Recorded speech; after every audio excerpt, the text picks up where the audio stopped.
Boa noite. Tivemos aqui uns pequenos percalços relativamente às questões da internet e por isso não estamos a começar às 9h30, estamos a começar às 9h39, mas está tudo resolvido. E vamos hoje iniciar mais umas conversas com quem sabe.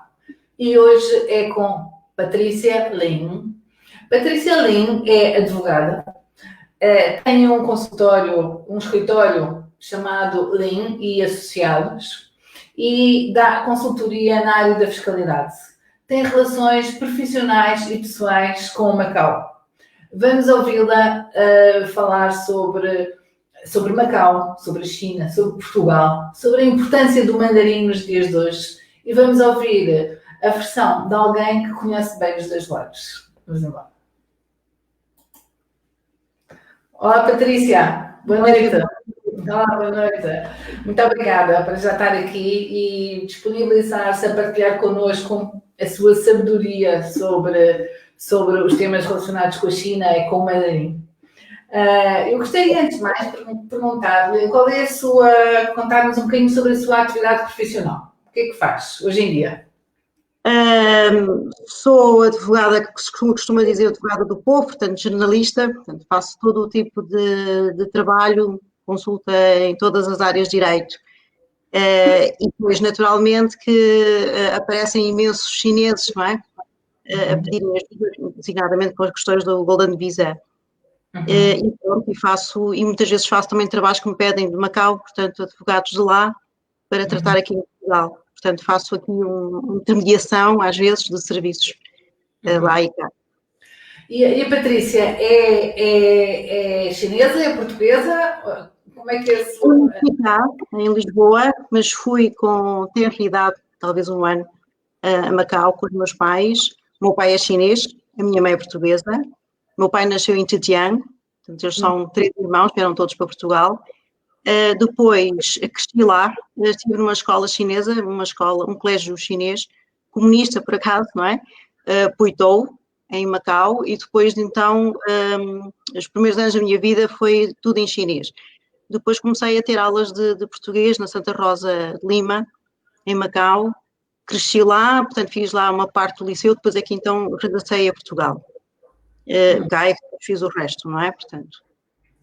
É engraçado, o pai chinês e a mãe portuguesa, como é que eles se comunicavam?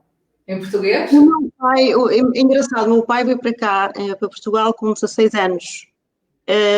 Não sei como é que ele aprendeu português tão rapidamente, porque ele conheceu a minha mãe na faculdade. Naqueles encontros académicos, minha mãe estava na área de Direito e o meu pai em Engenharia.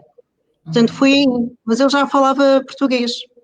Tinha que ser para estudar. Eles todos em chinês das aulas. Meu Deus, incrível. Em cantonês? Não, ele fala mandarim. Aliás, o dialeto dele é de Zhejiang. Ele fala 3 dialetos. De Zhejiang, fala o mandarim, que todos têm que falar, não é? E o cantonense. Engraçado. Então, e quando a Patrícia reconta um bocadinho, quando veio para Portugal, como é que foi a sua adaptação em Portugal? Chegar aqui... Foi um choque tremendo,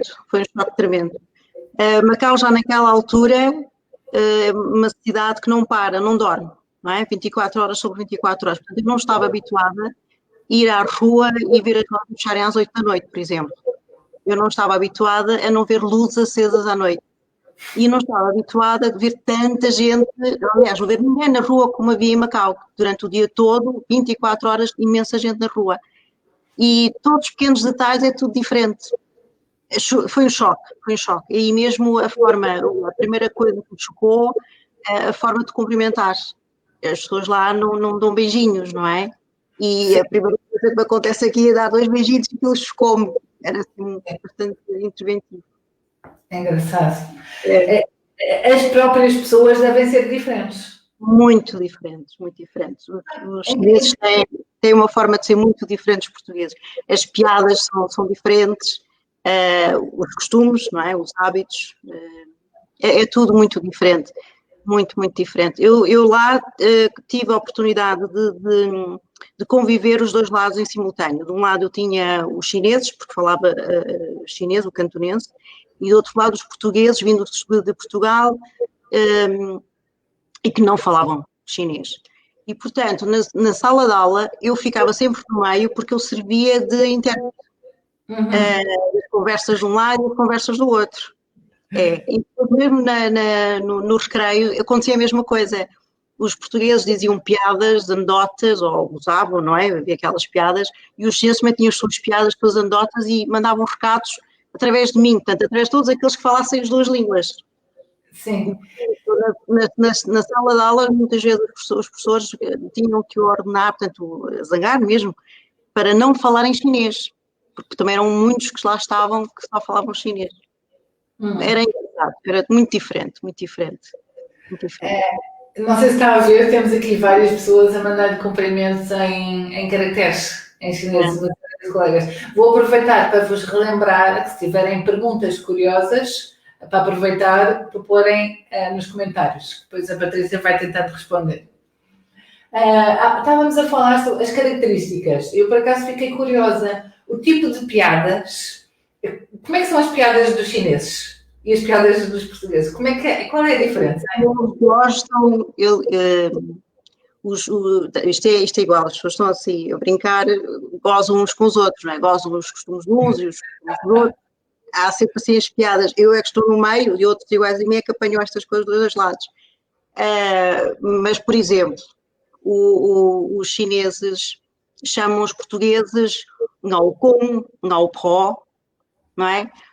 Mas é aquela associação de ideia que é o cowboy e cowgirl, não é? Mas quando é traduzido para português, é chato. É chato, porque é a vaca, é o boi, mas não é nesse contexto. Mas é porque o chinês, depois é engraçado, tem muitos termos que é estrangeirismo, vão buscar ao inglês. Sim. Vão buscar muita coisa ao inglês.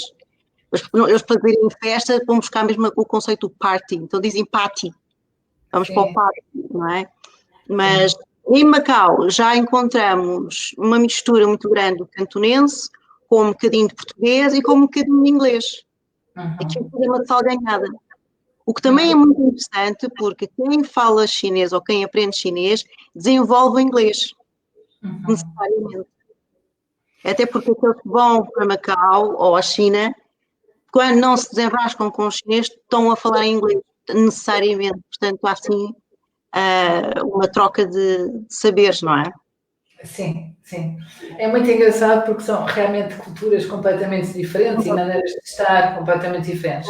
A seu ver, se tivesse que dizer assim, uma característica dos portugueses que os chineses não tenham e que poderiam ter que era bom para eles e vice-versa, o que é que diria? Os chineses são extremamente tímidos, não têm a capacidade de serem tão espontâneos e tão vivos como os portugueses. Os portugueses são muito, sabem receber muito bem, são excelentes RPs nesse sentido. Os chineses são muito tímidos, são muito reservados. Eles só são espontâneos dentro da comunidade deles. Eles são engraçados dentro da comunidade deles. Fora da comunidade deles, perante os estrangeiros, eles vestem uma capa, é diferente, não são eles, não é? Tentam ter outra imagem, não é? São tímidos, não é? São tímidos. São tímidos, muito reservados e muito desconfiados. E os portugueses não são assim. Os portugueses, quando são abordados, eles abrem-se, gostam de conversar, gostam de partilhar. Os chineses não são assim, são muito desconfiados. São muito desconfiados. E acho que isso fazia falta aos chineses, inclusivamente quando foi a situação, portanto, o evento mundial dos Olímpicos, os chineses tiveram que ser ensinados a receber as pessoas, porque não têm esse hábito de receber os estrangeiros. Olham, isto também tem uma grande carga histórica, não é? Do passado, um passado muito recente. E, portanto, há sempre uma desconfiança perante os estrangeiros. Mas, mesmo assim, já deles próprios são tão reservados que tiveram que ensinar os funcionários dos hotéis, dos restaurantes, etc., de locais tipicamente turísticos, a receberem os estrangeiros, a ensiná-los a sorrir para os estrangeiros. E já não são assim. Os portugueses são calorentos, os portugueses são brincalhões, os portugueses são muito soltos, não é? Sim. Tem esta particularidade que eu gosto imenso. Estar em Portugal, trabalhar em Portugal, nesse aspecto do convívio é mais fácil que os chineses. E, no entanto, os chineses, se não souber falar chinês, não intrusa, não socializa, não é? Não entra na comunidade e não prospera.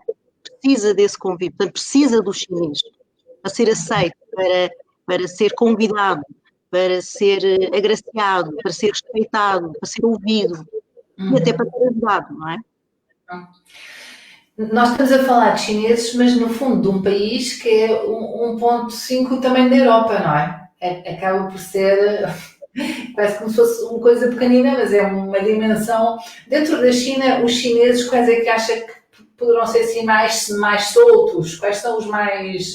Os mais soltos do Sul. São os do Sul. São os do Sul. Os do Sul têm mais contacto com os estrangeiros que os do Norte. Talvez Pequim também já tem, mas mesmo assim nem mais o Xangai que se costuma dizer que é o Paris do Oriente, não é? Xangai, mas principalmente Hong Kong, Macau, portanto todas estas cidades mais para o sul, sim, essas estão mais habituadas a lidarem com os estrangeiros, muito mais, são muito mais receptivos, muito mais desenvoltos, não é? Estão mais à frente, como se costuma dizer, sim. Há aqui várias pessoas que eu sei que têm sempre aquele sonho de um dia ir à China. Qual seria assim o que é que recomendaria visitar na China? Dentro da China, aqueles sítios, um sítio ou outro que a pessoa não pode mesmo perder. Tem mesmo que ir, que é lindíssimo. Cidade Proibida, gostei imenso daquilo. Aquela imensidão, mas convinha levar uns patins, uns skates ou qualquer coisa, porque aquilo é andar nunca mais se perde, mais acaba. Naturalmente, a muralha da China também não é que ninguém pode perder aquilo, é impressionante. O interessante daquilo até era fazer a viagem toda, o percurso todo da muralha, porque apanha aquilo, portanto, é uma imensidão e apanha paisagens extremamente diferentes, não é? O que é extremamente cansativo também, porque eu quando lá fui e andei a tentar subir aquilo tudo, a fazer uma grande viagem, há uma dada altura que a pessoa perde efetivamente o fogo. Sente falta, portanto, sente a diferença das alturas, não é? Perde o ar. Gostei imenso, mas o Palácio do Verão, que é lindíssimo, as vilas antigas exóticas, eles têm a versão chinesa de tudo o que é europeu. Eu estou-me a lembrar, por exemplo,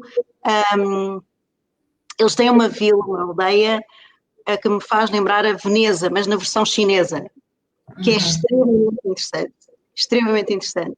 Portanto, tudo aquilo que nós possamos imaginar no conceito europeu, eles têm à maneira deles um conceito chinês. Portanto, depois há zonas que é preciso mesmo tempo para conseguirem ver. A fronteira da Mongólia, visitar, que agora não me recordo o nome, se calhar você até se lembra, as casas que são embutidas nas montanhas, sim. Eu não me lembro agora. Pinhao. É. Eu tentei ir e não consegui porque não havia transporte, estava a apanhar numa altura do êxodo para o campo, as viagens das famílias e portanto não era impossível. Portanto, há tanta coisa impressionante para se ver naquela terra que é impossível.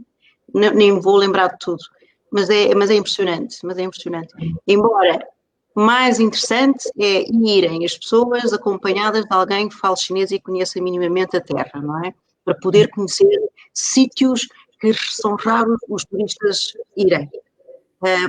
Derivado à distância, à região e à língua, portanto, que não é ainda explorado turisticamente, do que ir em grandes excursões, porque aí vão sempre aos mesmos sítios, não é?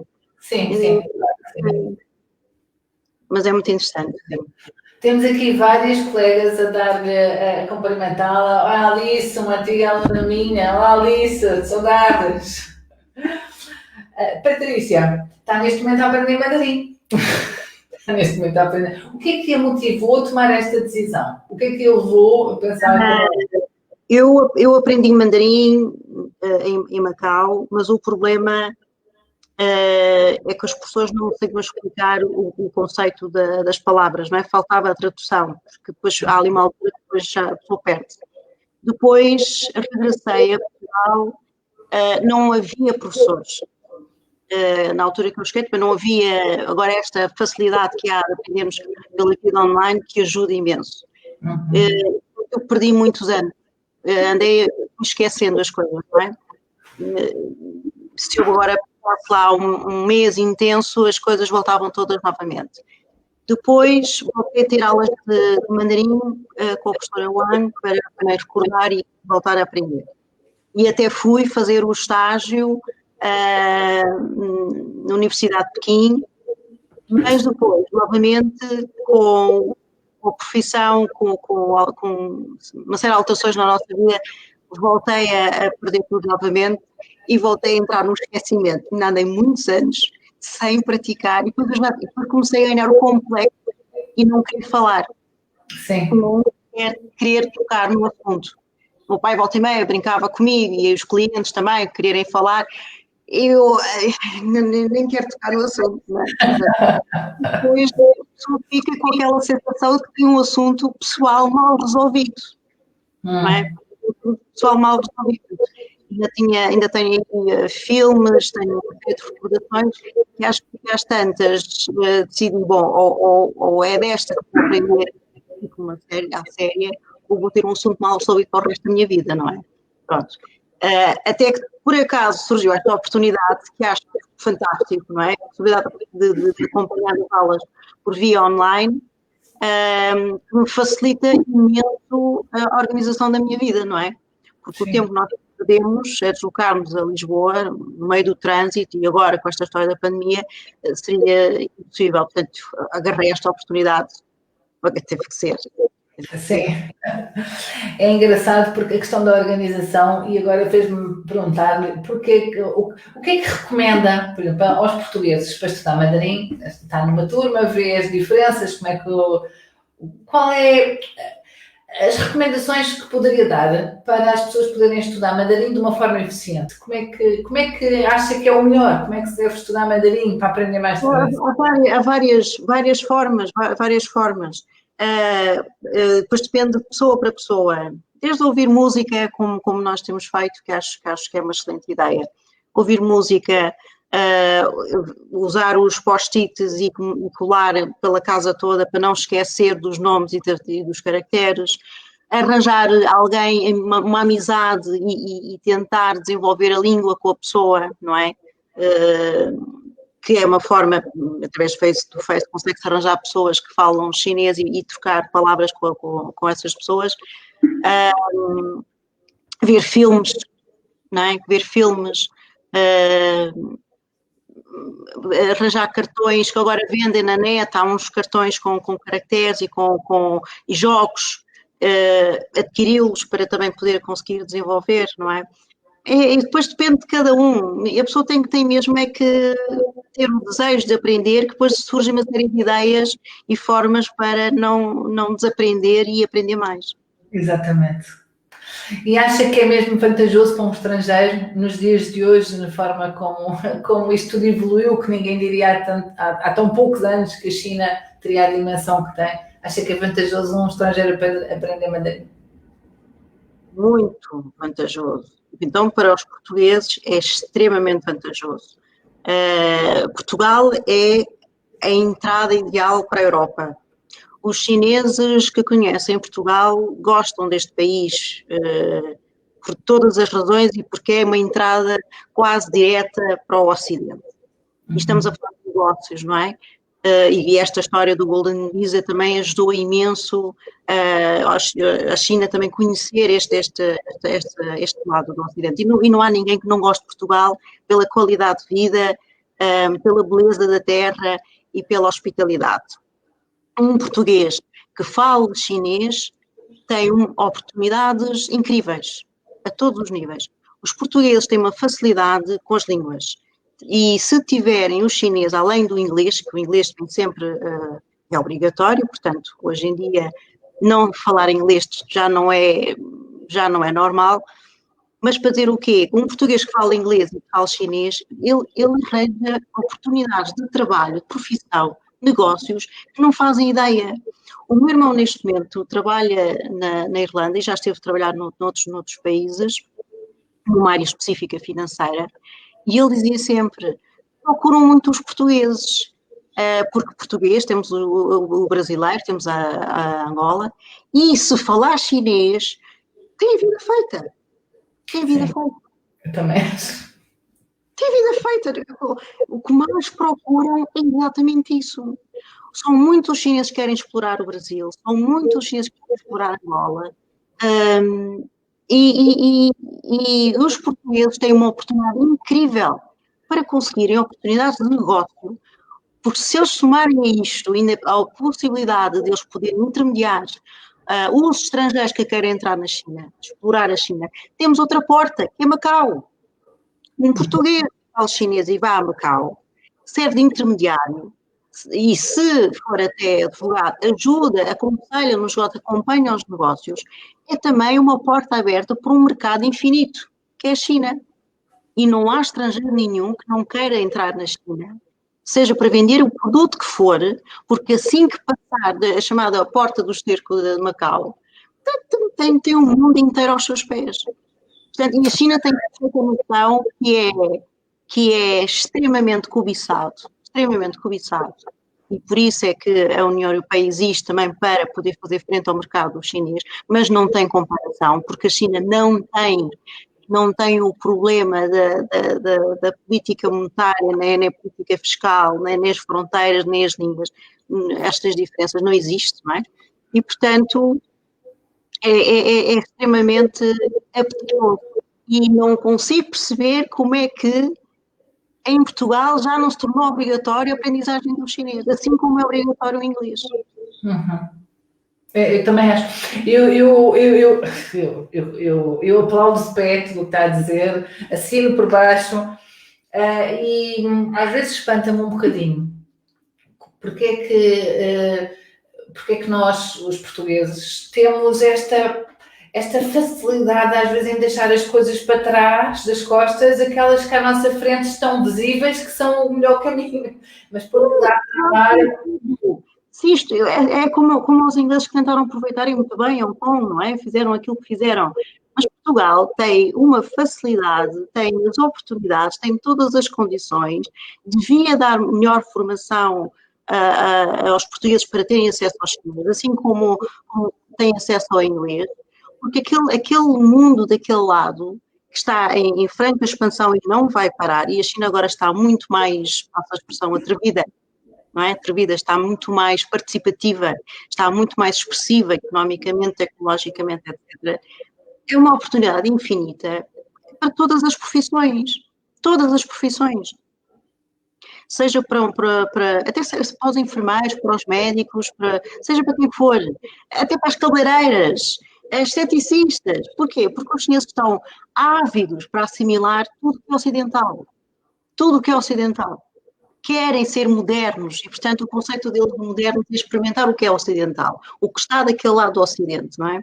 Eles até, a evidência desta necessidade de querem contactar para este lado, até se vê pelos próprios livros que eles fazem, estão sempre em vista do ocidente, não é? Estão sempre a querer igualar, encontrar uma equiparação para se identificarem e serem identificados também como iguais no ocidente. Portanto, é aproveitar esta vontade que a China tem, dos chineses têm, de explorarem o Ocidente, que o Ocidente, e mais concretamente os portugueses, aproveitarem esta oportunidade. Macau é evidente, os portugueses que foram para lá, estou neste caso a falar, por exemplo, dos advogados, se eles aprenderem o chinês, eles têm a vida feita lá. Sim, completamente. Sim. É?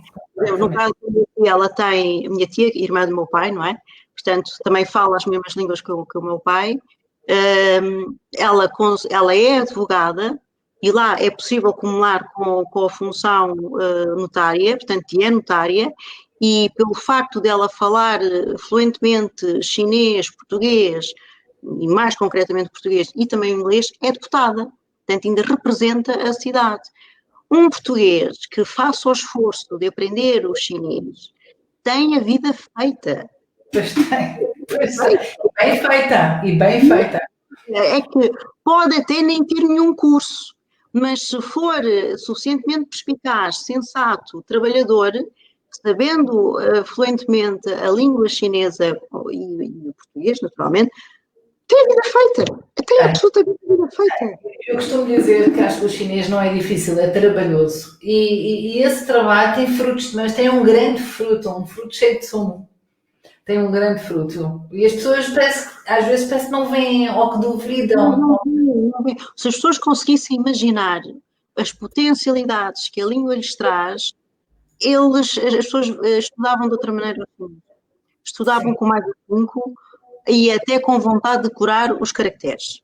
Sim. Porque aprender a língua chinesa sem decorar os caracteres é difícil. Não. Olhem para os caracteres. Eles, quando chegam lá, a primeira coisa que a pessoa sente necessidade de se aprender a língua é saber se consegue ler. E nós temos a necessidade, quando chegamos ao aeroporto, seja em Xangai, seja em Pequim, seja em Hong Kong, eu consigo ou não ler estes caracteres? Ali diz a saída, e a saída, certo? Porquê? Porque a primeira coisa que salta à vista são os caracteres. Portanto, e é muito bom que a pessoa sinta que está devidamente informada e que não se perde. Porque se a pessoa se perde na China, a partir de uma determinada altura que já ninguém fala inglês. Ninguém fala, portanto, é bom que falem mesmo o chinês. De tal maneira que nem falam o dialeto que eventualmente a pessoa fala, cantonense, tem que ser um mandarim, porque senão não se entendem. Ou então tem que escrever, aqui está os caracteres. Não é? Se a pessoa não consegue articular a palavra, então tem que escrever. Muitas vezes eles falam-se entre eles escrevendo, não é? Até porque em Macau, os programas, os filmes, têm todos legendados em caracteres, para alcançar todos aqueles chineses que não falam o mesmo dialeto, mas que leem da mesma maneira. Exatamente. Então, é uma coisa muito interessante. 2 perguntas, já agora não sei se consegue responder aqui. Jesus, Marinha Ortiz, boa noite, Jesus. Pergunta, é complicado fazer um registro de empresas na China? Recomenda? Depende. Se é para ser uma empresa qualquer, bastante que te arranje um sócio chinês, ele é que tem que fazer o registro, né? Ele é que tem que dar a cara, consegue, mas não é uma empresa com reputação. Se é para ser uma empresa com reputação, que também não é fácil, que é aquela empresa que tem a garantia do Estado, portanto, toda a empresa devidamente certificada, com a garantia de qualidade de parte do governo chinês, até tem a autorização de utilizar o Zhongguo, os 2 caracteres, não é? Empresa qualquer coisa, Zhongguo, não sei o que, qualquer coisa. Portanto, isto é uma certificação da autenticidade e qualidade dessas empresas. Se é para fazer um outro tipo de empresa, desde que arranje um sócio chinês, consegue, mas tem as suas burocracias, naturalmente, não tem a celeridade que tem o nosso sistema. Ainda assim, nós somos muito rápidos, muito rápidos. Temos aqui mais uma pergunta. Vamos entrar aqui no momento das perguntas. Patrícia, além dos setores de imobiliário, construção, retalho... Consegue ler, não consegue, Patrícia? Sabendo falar mandarim. Como é que se junta a Portugal? Não é Portugal. Todas. É só uma questão de imaginação. Os chineses são pessoas muito criativas. Tudo que seja negócio, tudo que tenha a ver com compra e venda, portanto, no sentido de negócio, de rentabilidade, qualquer negócio em Portugal, falando o chinês, é uma questão de depois saber vender o produto. Portanto, qualquer negócio. Os chineses são muito criativos, muito criativos. Eles gostam de todo tipo de negócio, gostam de arriscar. Os chineses gostam de jogos, faz parte da cultura o jogo. Há um jogo que é muito conhecido, o Mahjong, não é? E, portanto, tudo o que implique risco, eles apostam, mas têm que saber vender o produto. E têm uma tendência a desenvolver, mas acho que têm razão. São megalómanos. Portanto, tudo que seja em tamanho gigante, tudo que seja em vista de uma coisa enorme, de uma grandiosidade, eles apostam. Em tempo de há uns bons anos atrás, eu cheguei a ir a Macau para intermediar um negócio de venda de vinhos. E uma das coisas que eles querem amostras, querem ver, querem experimentar e também querem distribuir aos seus clientes. E uma das coisas que eles pediam é se fabricavam garrafas do tamanho gigante. Né? Temos as garrafas de vinho normais, eles querem um tamanho gigante, querem grande, muito grande. Para quê? Para sobressaírem no mercado, para quando forem à feira ou forem expor o produto ao lado do concorrente, eles têm uma coisa enorme para mostrar. Está aqui este vinho, esta garrafa enorme. Portanto, tudo tem que ser tamanho gigante. É verdade. É verdade. A Andreia também estava a perguntar, mas como é muito grande, eu vou-lhe ler. O que é que os chineses que vêm para Portugal procuram num português que sabe falar mandarim? Eles não procuram nada no português, eles esperam ser eles a serem procurados. Os chineses são muito requintados nisso. Os chineses não procuram nada, eles esperam ser procurados, porque quando eles são procurados, eles têm dinheiro. Como eles têm dinheiro, eles sabem que eles é que têm força negocial, portanto, procurem-nos. Você tem alguma coisa para mostrar? Digam o que é que você tem, eu logo digo se quer. Eles não procuram os portugueses, eles só procuram alguma coisa quando sabem, vamos supor, alguém daqui vai à China e tem negócios de milhões na área de imobiliário. Eles só vêm se... Eles também têm mania de grandiosidade, mas também quando compram, gastam dinheiro. Eles têm que ser convidados para virem cá, para mostrarem o que existe, e essa pessoa tem que saber mostrar o que há da melhor maneira possível, com toda a mordomia e requinte, só apenas eles acharem que isto não é assim tão valioso como parece. Portanto, eles não procuram os portugueses têm que procurar os chineses, é ao contrário, não é assim. Sim, concordo perfeitamente também. Olha, o meu pai é chinês. Ele, quando começou a importar, já há muitos anos atrás, o meu pai tem esta facilidade, porque é chinês e, portanto, é mais fácil conquistar a confiança. Ele que frequentava a Feira de Cantão, porque é muito famosa, onde tudo se concentra, onde tudo ele consegue encontrar. No início do negócio, era ele que tinha que procurar e ganhar a confiança dos fornecedores. A partir do momento que ele começou a ser conhecido, já não era ele que procurava ninguém, ele só tinha que aparecer e vinham todos ter com ele. É assim que eles funcionam. E os chineses no negócio, tudo tem a ver com a credibilidade e confiança. Começa sempre por aí. E depois é tudo uma facilidade, tudo acontece. Não é preciso fazer grande esforço. Portanto, é ao contrário, não foram os portugueses, nunca. O que eu acho é que se acontecer uma coisa boa com um deles, depois a tal rede de conexão passa para partilham a informação, sim. A informação e fica logo. Olha, quais as diferenças entre Portugal e Macau, a China? Estás com a qualidade de vida, custo de vida, salários e educação. É assim, as coisas já não são como antigamente, mas ainda há diferenças. Atenção, Macau e China é exatamente a mesma coisa, portanto, falar um ou do outro vai dar ao mesmo. A única diferença é, ainda existe, não sei se é de chamar subsídio, os residentes em Macau têm o privilégio de todos os anos receberem do governo 1.000 euros. 1.000 euros. E têm ainda o benefício de poderem entrar na reforma aos 45 anos. Portanto, eu tenho amigas minhas que já estão reformadas com reformas de 2.000 e 3.000 euros. Agora, é neste detalhe, mas de resto, na China, Macau, o nível de vida já foi mais fácil. Agora não, o nível de vida tem a tendência de cada vez mais aumentar. Porque com o desenvolvimento económico, financeiro, a capacidade da China na produção, portanto, o nível de vida tem vindo cada vez mais a aumentar. Agora, a diferença da qualidade de vida entre cá, a China e Macau, como quiserem, para mim, sem dúvida nenhuma, nós temos qualidade de vida. Nós temos qualidade de vida, sem dúvida nenhuma. Daquilo que eu sei da China e daquilo que eu me lembro, meus pais ainda têm lá uma casa mas eu não tenho pressa nenhuma, nem anseio lá ir. Porquê? A poluição é horrível. A poluição sonora, a poluição ambiental. Nós não vemos o sol. É raríssimo conseguir ver o sol. É raríssimo conseguir ver o céu azul. Os chineses, quando vêm cá e olham para o céu, espantam-se, porque afinal o céu é mesmo azul, não é? Afinal, as nuvens são mesmo como são pintadas, brancas, e são como parecem algodões. Mas isto existe. Lá não. Lá, efetivamente, eles têm um problema muito grave com a poluição. Têm um problema também muito grave relativamente ao stress nas cidades, porque não para, é 24 horas sobre 24 horas.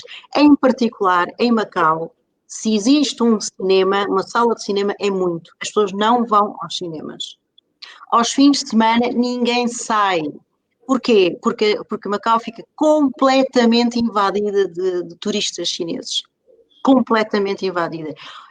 Houve uma altura que eles tinham que fechar a fronteira à meia-noite para estancar a entrada de estrangeiros, de chineses. E porquê? Porque, entretanto, Macau tornou-se um foco, um centro de jogo. Há muito jogo, há muitos casinos, não é? Portanto, aquilo chega ao fim de semana, são milhares e milhares e milhares de chineses nas ruas comprarem compras. Nós temos lá centros comerciais com 10 andares. Portanto, é só comprar, é horrível. Ir a um parque, passear, também não dá, porque é tanto calor, o calor é quente e a umidade ainda duplica o calor. Quem é que quer ir para um parque assim? Eu não vou, fico em casa. Não é? Mas depois há coisas que já não existem por causa de, por exemplo, a questão das aves, não é? Da gripe das aves. Em Macau houve uma altura que eles acabaram com aves. Em que sentido? As pessoas já não podiam ter passarinhos em casa, nas gaiolas, e antigamente, já não se vê, e antigamente, um detalhe muito interessante, as pessoas, os idosos, especialmente os idosos, levavam passear os passarinhos ao parque, na gaiola, e penduravam as gaiolas nas árvores para eles poderem conviver com outros pássaros. Isto já não existe.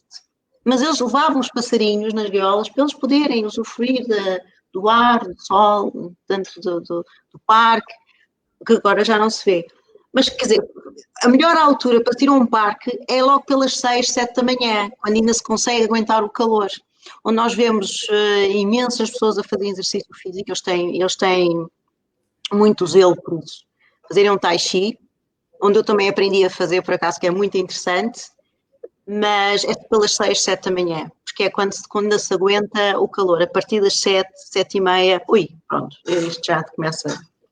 É muito difícil, muito difícil. Eu lá, por exemplo, não consigo andar com o cabelo solto, porque é um calor tremendo, não é? Portanto, nesse aspecto, a qualidade de vida cá em Portugal não tem comparação. É diferente. Perguntar agora em Martins, os chineses gostam de passear cá em Portugal? Muito. Eles gostam imenso. Eles gostam de tudo aqui. Não tem nada a ver. Gostam. Não tem nada a ver. Não tem nada a ver. E eles acham graça que é tudo muito perto umas coisas umas das outras, não é? Eles acham, em especial, muito engraçado o Palácio da Pena. Os castelos em geral, eles acham tudo muito pequenino, porque não tem nada a ver a dimensão, a grandiosidade dos monumentos na China e a distância. Portanto, enquanto que na Cidade Proibida aquilo é uma autêntica cidade, e quando nós vemos o filme do Último Imperador, ele andar de bicicleta pela Cidade Proibida, de facto é mesmo isso, quer dizer, aquilo é impossível andarmos a pé. Aquilo com uma bicicleta faz melhor e mais rápido para se conseguir chegar aos aposentos da Imperatriz, e aos aposentos do Imperador, e aos aposentos que ficam não sei de onde, não sei, é horrível, aquilo é longe, é tudo longe. Pois é, Patrícia. Bom, para terminarmos, eu acho que não sei se há mais alguma pergunta, já não me entrou aqui mais nenhuma pergunta. Mas ia-lhe fazer a última pergunta, que há bocadinho falou na questão do desenvolvimento da China. Realmente o mundo é redondo e parece que gira cada vez mais depressa, não é? Cada vez isto anda mais depressa. Como é que vê o mundo, se tivesse que fazer assim uma futurologia, como é que vê o mundo aqui nesta relação com a China daqui a, sei lá, uns 15 anos, 20 anos?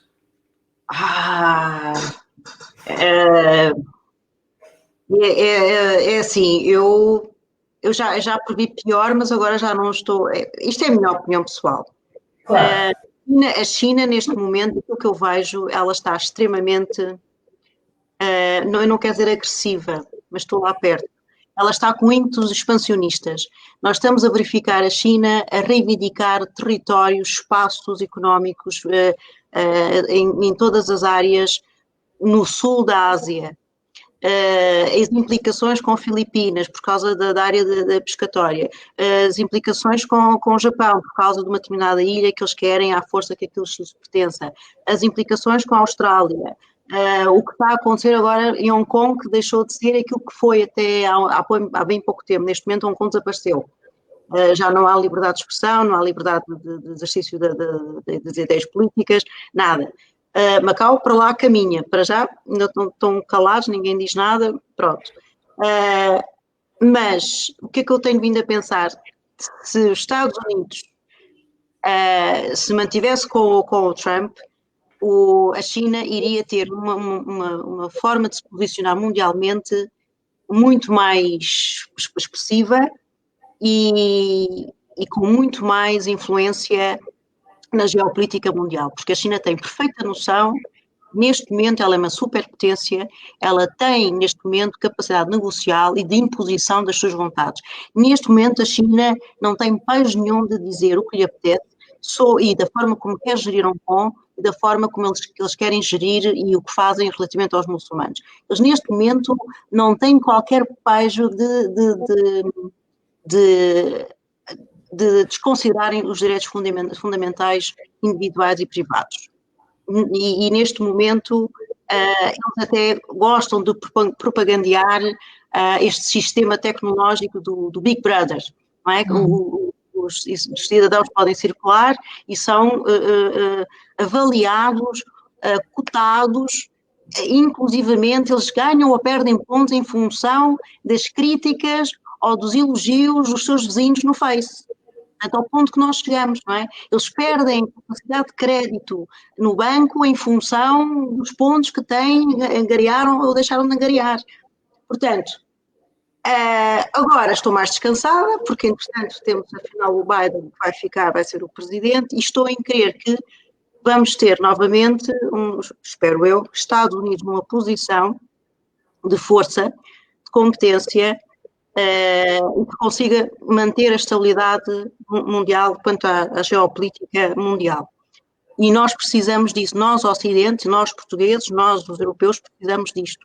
Nós precisamos de um Estados Unidos que mantenha a potência, o respeito mundial, para poder manter a estabilidade mundial. Porque a China só se supera ela própria a partir do momento que não tiver concorrentes, não tiver alguém com a mesma capacidade que só os Estados Unidos. Não é? Se os Estados Unidos começar, como o Trump pretendia fazer, por exemplo, retirar a tropa da zona da Ásia e outras partes do mundo, a China começa começa a fazer a ocupação. A China tem uma capacidade para fazer uma ocupação pacífica. E não há, nesta altura, nenhum país que consiga parar a China. Nestas questões de violação dos direitos fundamentais, por exemplo, dos muçulmanos, não há nenhum país que consiga travá-los. No momento que nós temos as pessoas de Hong Kong não se identificam com a China porque eles têm outras ideias, são democratas e não podem sê-lo, Estados Unidos e Inglaterra não conseguem fazer nada.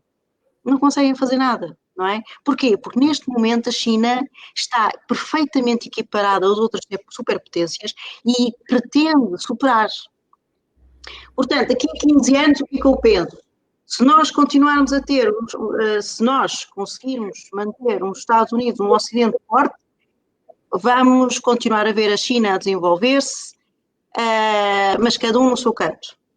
Se nós no Ocidente não conseguirmos manter esta superpotência dos Estados Unidos e a Europa como a União Europeia não conseguir também tornar-se uma potência, eu estou a ver a China a tomar conta de uma outra parte do mundo também. Porquê? Porque ela tem poder económico, ela tem aquilo que muitos dos países anseiam, que é um mercado interno bruto, brutal, não é? Todos cobiçam o mercado da China, todos. E isto é uma forte forma de chantagem de moeda de imposição. Sim, é um mercado hoje em dia com uma classe média crescente cada vez maior, com mais capacidade financeira. Que apesar de a política ser comunista, o fosso entre os ricos e os pobres continua cada vez maior. Cada vez. É impressionante. O gap é maior ainda. É maior, tem vindo, porque agora estão a ter realmente um problema, porque eles permitem o mercado livre dentro da China e fora, claro, naturalmente. A política dos chineses é enquanto o povo estiver satisfeito, eles não regateiam política, não filosofam, não perdem tempo com estes detalhes, não é? Mas agora acontece o seguinte, é que o fosso torna maior e eles têm um problema sério social para conseguirem acabar com este fosso, que não conseguem. Neste momento eles têm um problema social muito grave. Bom, Patrícia, foi muito bom, já vamos. Isto o que quer dizer, Filipa? Obrigada. Obrigada. Engraçado, não tem nada a ver, cantonês com mandarim. Como é que se diz adeus em cantonês? Joaquim. E foi a minha colega no Rio. Já não a vejo há muitos anos. Engraçado. E ela também fala cantonense. É excelente, muito interessante. Adorei a sinceridade. Olha, eu também gostei muito, também achei excelente. Muito obrigada, Patrícia. É muito rico esta partilha de informação e de conhecimento. Eu é que agradeço, foi uma honra. E até breve. Até para a semana, se Deus quiser. Obrigada.